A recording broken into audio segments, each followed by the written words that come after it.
Balzac and the Little Chinese Seamstress is about two teenage boys, Luo and the unnamed narrator, sent to an isolated mountain near Tibet known as Phoenix of the Sky to be re-educated during the Chinese Cultural Revolution.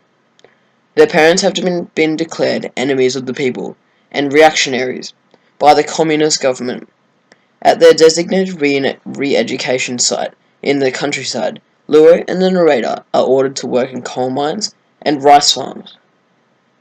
Ironically, during this time of difficult labour, they are both confronted with some of the most enlightening experiences of their lives. Both Luo and the narrator fall in love with the mountain girl, the daughter of a local tailor, also known as the Little Seamstress. They also meet a fellow city kid nicknamed Four Eyes, who is being re-educated in a nearby town. Luo and the narrator find that Four Eyes is hiding prohibited books, most of them by Russian and French authors. They convince him to lend him a book by famous author Balzac. Later, when Four Eyes is released from re-education, Luo and the narrator steal the books. After submersing themselves in Western literature, they begin to see a world in a completely new way. They are particularly thrilled to tell the stories in the books to the Little Seamstress. The Little Seamstress develops a dreamy relationship with Luo, much to the dismay of the narrator, who also has feelings for her. She becomes pregnant, and this is exposed while Luo is away tending his mother. The narrator helps her arrange an abortion in the region hospital of Yongjin. The stories that Luo and the narrator describe to the Little Seamstress have an unforeseen and disappointing consequence. Enthused by them, she accepts a city accent and begins producing modern clothing so as to look like a modern woman. One day, she departs without a word to Luo or the narrator.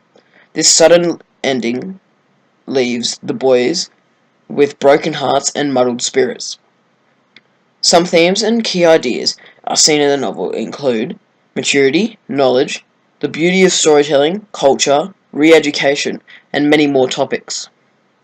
Storytelling in the novel was highly talked about.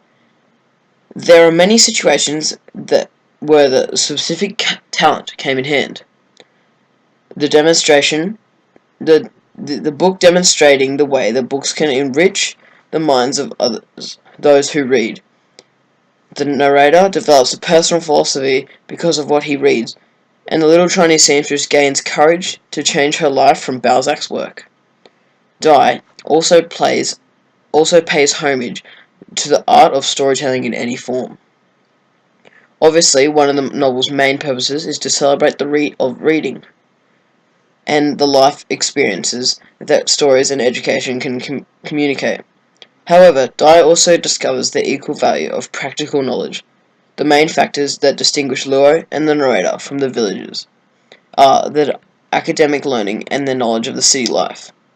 When they first arrive in the village, the boys believe themselves greater than the villagers because of more they know more about life and from the mountain. All these themes and topics were compiled in this wonderful book to showcase what literature can do to a person's mind. Dai Ji has created a novel extremely well. It is not only an enjoyable read, but can greater understanding of the Chinese Revolution and its people.